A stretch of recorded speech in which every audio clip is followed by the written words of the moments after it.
Jeeva today பார்வையாளர்களுக்கு வணக்கம். இன்றைய நேர்காணலில் தேசிய தௌஹீத் கூட்டமைப்பினுடைய ஒருங்கிணைப்பாளரும் நிறுவனரும் ஆகிய பிஜே அவர்களுடன் தான் இன்றைய நேர்காணல். இஸ்ரேல் அமெரிக்கா சேர்ந்து ஈரானை தாக்கிக்கிட்டு இருக்கு. அது குறித்து நம்ம தொடர்ச்சியாக பேசுகிறோம். ஈரான் இஸ்ரேல் போர் என்னென்ன நடந்துக்கிட்டு இருக்கு, என்னென்ன மாற்றங்கள் வருது. அவன் தீவை தாக்கிட்டேங்கிறான், அவன் ராட்சச பலூனை நிப்பாட்டி வச்சிருக்கேங்கிறான், அவன் இல்லை அவளிச்சு காமினியை கொண்டுட்டேங்கிறான், ஐயோ நெதன்யாகு இருக்காரான்னு பாரியான்னு கேட்குறாங்கிற அளவுக்கு அந்த ஒரு அரசியல், அந்த போர் குறித்த செய்திகள் நம்ம பேசிக்கிட்டு இருக்கோம். இன்னொரு புறம் வடகொரிய அதிபர் ஏவுகணை சோதனை செஞ்சு பார்த்துருக்காரு. இது தென்கொரியாவுக்கு ரொம்ப, ஏன்னா தென்கொரியா அமெரிக்காவுக்கு சார்பான நாடாக இருக்குது. இவங்க அணுசக்தி எந்த நாட்டிலையும் இருக்கக்கூடாதுன்னு அமெரிக்காவும் இஸ்ரேலும் எல்லாரையும் மிரட்டிக்கிட்டு வேவு பார்த்துக்கிட்டு கண்காணிச்சுக்கிட்டு போர் நடத்திக்கிட்டு இருக்கிறாங்க. இப்போ வடகொரியா இந்த நேரம் பார்த்து ஏவுகணை சோதனை நடத்தி இருக்கிறத எப்படி புரிந்து கொள்வது? அடுத்த போருக்கு இந்த உலகம் தயாராகுதா? வடகொரியா வெர்சஸ் அமெரிக்காங்கிற மாதிரி நடக்குமா, இல்லை அது வடகொரியா வெர்சஸ் தென்கொரியாங்கிற மாதிரி நடக்குமா? அது எப்படி போகும்? இது எப்படி புரிஞ்சுக்கிறது? அதாவது வடகொரியாவை பொறுத்த வரைக்கும் அவங்க நீண்ட காலத்துக்கு முன்னாடியே அணு ஆயுதத்தை உற்பத்தி பண்ணிட்டாங்க. பொதுவாக அமெரிக்கா அணு ஆயுதம் இல்லாத நாடுகள்கிட்ட தான் மோதுவான். அணு ஆயுதம் இருக்குன்னு கன்ஃபார்ம் ஆச்சுன்னா பேக் அடிச்சிருவான். கியூபாவில் அவ்வளோ வலிமையாக அவர் இருந்தார். அவர் அணு ஆயுதம் வச்சுருக்கலை, அவரை மிரட்டிகிட்டு இருந்தான் அமெரிக்கா. ஆனால் வடகொரியாவை மிரட்டலை. ஏன்னு கேட்டால் அவன் எடுத்தெடுப்புலே அமெரிக்க அணுகுண்டு சோதனையை நடத்தி சக்ஸஸ் ஆக்கி டிக்ளேர் பண்ணி விட்டான் அணு ஆயுதம் இருக்குதுன்னு சொல்லி. அதனால் எந்த ஒரு காலத்துலையும் வடகொரியாவின் மீது அமெரிக்கா தாக்குதல் நடத்தாது. அவர் கூப்பிட்டு வாடான்னு கூப்பிட்றாரு, இவங்க பேர போட்டங்கிறாங்க. அது போய் நினைஞ்சிருக்காருன்னா நேற்று என்ன பண்ணியிருக்காருன்னு கேட்டால், ஒரு 12,000 கிலோமீட்டர் வேகத்தில் போய் 12,000 கிலோமீட்டர் தொலைவில் உள்ள இலக்கை தாக்கக்கூடிய ஒரு ஏவுகணையை சோதிச்சிருக்கிறார். அது ஜப்பான் கடல் வழியாக போய் தான் அந்த இது விழுந்திருக்குது. ஜப்பான் கூட கண்டிச்சிருக்கான் அதை. அப்போ இந்த 12,000 கிலோமீட்டருக்கு எதுக்கு அந்த ஏவுகணை? அவருக்கு எதுக்கு? கொரியாவில் இருந்து கரெக்டாக அமெரிக்காவை அடிக்கிறதுக்கு அவ்வளோ தேவைப்படுது.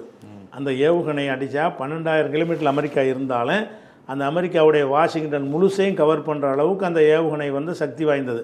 அப்போ உன்னை அமெரிக்காவே நான் தாக்குவோம், அந்த ஏவுகணையை நாங்கள் தயாரிச்சிட்டோம் என்பதை காட்டி சோதனைக்கு அதை ஏவையும் காட்டிட்டார். அப்போ இது அமெரிக்காவுக்கு பெரிய கிளியை ஏற்படுத்தியிருக்கு. இப்போ நம்ம ஏதாவது மோதனம்னு சொன்னால் ஒரு பட்டனை தட்டுவான், அங்கே ஏவுகணை இங்கே விழுந்துடும்.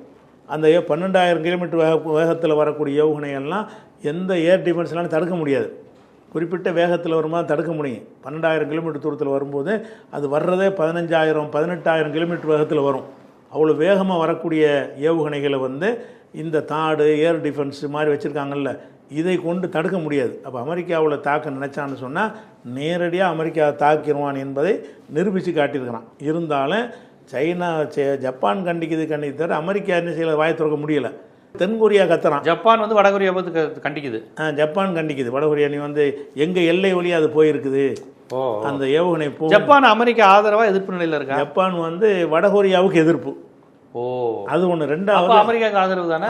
இல்லை, இன்னும் சொல்ல போனால் ஜப்பானுக்கு இராணுவம் கிடையாது இல்லைங்க. ஜப்பானில் உள்ள இராணுவம் அமெரிக்கா இராணுவம் தானே ஜப்பான்கிட்ட காசு வாங்கிட்டு பாதுகாக்குது. Okay okay okay. ஜப்பானில் இராணுவம் வச்சுருக்காங்களா, அந்த இராணுவம்லாம் அமெரிக்க இராணுவம் தான். ஜப்பான்காரன் யாரும் இல்லை. ஜப்பான் உலகப் போரில் அணுகுண்டு போட்ட பிறகு அவங்க வேறு மாதிரி மாறிட்டாங்க. நமக்கு இராணுவம்லாம் தேவையில்லைன்னு வந்துட்டாங்க. அமெரிக்கா அணுகுண்டு போட்டோன்னா அவனையே பாதுகாப்புக்கு நியமிச்சுக்கிட்டாங்க. அங்கே கூலிப்படையாக இருக்கான். அமெரிக்கா ஜப்பானுக்கு கூலிப்படையாக இருக்குது. ஜப்பானில் இருந்த கடற்படையெல்லாம் தான் இப்போ கிளப்பிட்டு இங்கே கொண்டு வர்றாங்க, எங்கே இந்த ஈரான் போருக்காக வேண்டி. இப்போ ஜப்பானில் அமெரிக்காவுடைய இராணுவத்தை வைத்து தான் ஜப்பான் இயங்கிக்கிட்டு இருக்குது. போலீஸ் மட்டும் தான் ஜப்பானுக்கு சொந்தம். இராணுவம் முழுசு அமெரிக்காவுடைய இராணுவம். அதுக்கு காசை வாங்கிடுவாங்க, கூலிப்படை மாதிரி காசை வாங்கிட்டு உனக்கு இராணுவ ரீதியாக நான் உன்னை பாதுகாப்போன்னு சொல்கிறாங்க. அதனால் அது ஜப்பான் அமெரிக்காவை சார்ந்து தான் இருப்பாங்க, வடகொரியாவை சார்ந்து இருக்க மாட்டாங்க. அதனால் இதை கண்டிக்கிறாங்க ஒன்று. அதே நேரத்தில் பையன் தென்கொரியா தான் பயப்படும். பக்கத்து நாடில் வடகொரியான்னு பொட்டி ரெண்டு ஒரு நாடாக இருந்து பிரிஞ்சது தானே. அவள் வடகொரியாவிலேருந்து ஏவுகணை அந்த மாதிரி தயாரிச்சிட்டான்னு சொன்னால் அவனுக்கு பாதுகாப்புன்னு அவன் பயப்படும். அது தேவையே இல்லை. ஏன்னு கேட்டால் அவனை தாக்குற அளவுக்குள்ள ஏவுகணை முன்னாடி இருக்குது ஆல்ரெடி. இப்போ தயாரித்தது அமெரிக்காவுக்கு செக் வைக்கத்தான். இப்போ வடகொரியா போட்ட ஏவுகணை தென்கொரியாவை தாக்குறதுக்கு இல்லை. தென்கொரியாவை தாக்க நினைச்சான்னா ஏற்கனவே 2,000-3,000 கிலோமீட்டர் தாக்கக்கூடிய ஏவுகணை வந்துட்டு இருக்குது. அதை வச்சே தாக்கிடலாம். அதுக்கு வடகொரியா தென்கொரியா பயப்பட தேவையில்லை. இப்போ சோதித்த ஏவுகணை அமெரிக்காவை இலக்கு வச்சு சோதிக்குது. அது இந்த தென்கொரியாவுக்கு அவங்க செஞ்சதே இல்லை. இருந்தாலும் என்ன செய்கிறான்னு அவன் பயப்படுறான். ஏன் பயப்படுறான்னு கேட்டால், இப்போ அமெரிக்காவில் ஆயுதம் தான் தீர்ந்து போச்சு. தீர்ந்து போன உடனே அவன் சில நாடுகளுக்கு சப்ளை பண்ணியிருந்தான்ல, அதை திருப்பி கேட்குறான். தென்கொரியாவிலையும் கேட்குறான். அமெரிக்கா கேட்குறான், உங்களுக்கு தந்த ஆயுதத்தெல்லாம் எங்களுக்கு தாங்க, திருப்பி தாங்க. எங்களுக்கு இஸ்ரேலில் சண்டை பிடிக்க ஈரானில் சண்டை பிடிக்க தேவைப்படுது, உக்ரைனுக்கு கொடுத்தான்ல அதையும் திருப்பி கேட்குறான். உக்ரைனில் நாங்கள் சண்டை இன்னும் ஓடிட்டு தான் இருக்கா? ஓடிட்டு தான் இருக்குது. உக்ரைனுக்கு அமெரிக்கா தான் நிறைய ஆயுதம். அது இவருக்கு முந்தி இருந்தார்ல ஜோ பைடன், அவர் எக்கச்சக்கமாக கொடுத்துட்டார் ஆயுதத்தை. அள்ளி என்ன செய்யறா உக்ரைனுக்கு கொடுத்துருக்கிறார். அந்த ஆயுதங்கள்லாம் வந்து இப்போ எங்களுக்கு தேவைப்படுது தாங்கன்னு கேட்குறாங்க. யார்? அமெரிக்கா. ஆயுதங்கள் முடிஞ்சிருச்சுங்கிறதுக்கு ஒரு ஆதாரம், அது ஒரு ஆதாரமாக இருக்குது. அந்த மாதிரி இருக்கிறதுனால வடகொரியா தென்கொரியா அதுக்கு தான் பயப்படுது. என்னடா எல்லா ஆயுதத்தையும் பிடிங்கிட்டு போயிட்டீங்கன்னா தாக்குனடா எது தாக்குறது கூட ஒன்றும் இல்லை, எங்கள்கிட்ட கொடுத்ததெல்லாம் நீ வாங்கிட்டு போயிட்டேன்னு சொல்லி கேட்குறான். அந்த மாதிரி இருக்கே தவிர அமெரிக்கா ஒரு காலத்துலேயும் சீனாவோட மோத மாட்டான், ஃப்ரான்ஸோட மோத மாட்டான், பிரிட்டனோட மோத மாட்டான். அதே மாதிரி வந்து இவன் கொரியாவோடையும் வடகொரியாவோட மோத மாட்டான், ரஷ்யாவோட மோத மாட்டான். ஏன்னா அணு ஆயுதம் வச்சுருக்கிறாங்க. அணு ஆயுதம் போட்டாங்கன்னு பயப்படுவான். யாருன்னா ஈரானில் அணு ஆயுதம் இருக்கிற உறுதி செய்யப்படலை, அதுக்காக ஈரானை மிரட்டுறான். அரபு நாடுகள் அணு ஆயுதம் கிடையாது, அதனால மிரட்டுக்கிறானே தவிர ஈரான் அணு ஆயுதம் இருக்குன்னு சொன்னால் தூரமாக நின்றுக்குருவான். தூரமாக நின்று கொண்டு வாய் மென்மையான கண்டனம் தான், இதை நான் கண்டிக்கிறோம், இதை ஏற்றுக்கொள்ள முடியாது, இவ்வளவுதான் அமெரிக்கா பேச முடியுமே தவிர நான் உன் மேலே தாக்கல் நடத்துவேன்னு இவனால் சொல்ல முடியாது. சொன்னாண்டா அவன் தாக்கல் நடக்க போய்கிட்டு இருக்கும்போது அவன் அணுகுண்டு ஏவிடுவான். அவன் ஒரு மாதிரியான ஆள், கிம் ஜாங் கிம், அவன் டைப்பான ஒரு ஆள். நினச்சான்னு வைங்களேன், இவர் சொல்கிறதுக்கு முந்தைய அவன் ஏவுகணை ஏவிடுவான். அதுக்கு பயந்துக்கிட்டு கொரியாவோட மோத மாட்டான். அமெரிக்கா வந்து வடகொரியாவோட சண்டைக்கு போகவே மாட்டான். அதுதான் அடிப்படையான விஷயம். இப்போ அவன் தென்கொரியா ஏவுகணை மோதிக்கு என்ன நோக்கம் வச்சுக்கலாம்? வடகொரியா எதுக்காக இந்த நேரத்தில் இப்படி செய்யணும்? அமெரிக்காவுக்காக தான். நீ வந்து அவர் இதுக்குன்னு சொல்லியிருக்காருல, ஈரானுன்னு சொல்லியிருக்காருல, உனக்கு தேவைண்டா நான் தர்றேன் அணுகுண்டுன்னு இருக்காரு ஈரானுக்கு. ஆமாம், உனக்கு அணுகுண்டு தேவையின் அணுகுண்டு அமெரிக்கா தாக்க நடத்துமையானால் உனக்கு நான் அணு ஆயுதம் தருவேன் அப்படின்னு வடகொரியா அறிவிச்சிருக்கு. நீங்கள் எங்கள்கிட்ட உதவி கேட்டால் நாங்கள் தர தயாராக இருக்கோம் அப்படின்னு அவர் அறிவிச்சிருக்கிறார். இந்த போர்லையே ஈரானுக்கு சப்போர்ட்டாக இருப்போம்னு சொல்லியிருக்கிறார். ஆனால் ஈரான் என்ன செஞ்சிட்டாங்கன்னா, நாங்கள் எந்த நாட்டிலையும் நாங்கள் உதவி கேட்கலை, நாங்களே இதை சமாளிச்சுக்கிறோம்னு சொல்லி சீனாட்டை நாங்கள் கேட்கல. தொழில்நுட்ப உதவிகள் கேட்குறாங்க. தொழில்நுட்ப உதவி இந்த சேட்டலைட் மூலம் படம் எடுத்து கொடுக்குறது, தகவல் பரிமாற்றத்தை கேட்குறாங்க. ரஷ்யா சீனாவில் வாங்குகிறாங்க. ஆயுத ரீதியாக அவங்கள வந்து நாங்கள் இறக்க மாட்டோம், நாங்களே சமாளிச்சிருவோம், எங்கள்கிட்ட இருக்கிற ஆயுதத்தை கொண்டு செய்வோங்கிறதுனால வடகொரியாவில் அவங்க வாங்காமல் இருக்கிறாங்க.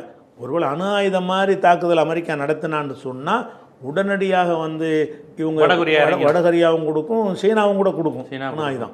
அதை கொடுத்து திருப்பி அவங்க அடிப்பாங்க. அணு ஆயுதம் அவங்கள்ட்ட இருக்குன்னு தான் நான் நினைக்கிறேன். ஒருவேளை இல்லாமல் இருந்தால் அவங்களுக்கு கொடுத்து அடிக்க சொல்வதற்கு இந்த நாடுகள்லாம் தயாராக இருக்கிறதுனால அமெரிக்கா அணு ஆயுதத்தை போட மாட்டான். கடைசி இவ்வளோ தோற்று போனாலும் அணு ஆயுதம் போட்டால், ஜப்பானில் எதுக்கு போட்டான்னா அணு ஆயுதம் ஜப்பான்கிட்ட இல்லை. இப்போ ஜப்பானில் கொண்டு அணு ஆயுதத்தை ஃபஸ்ட்டு அமெரிக்கா தானே போடுறான். ஹிரோஷிமா நாகசாகியில் போட்டான்ல, அதோட உலக போர் முடிவுக்கு வருது. லிட்டில் பாய் போட்டான்ல. அப்போ ஏன் போட்டான்னு சொன்னால் எதிர்த்து தாக்குதல் பண்ணுறதுக்கு ஜப்பான்ட்டு அணுகுண்டு இல்லை.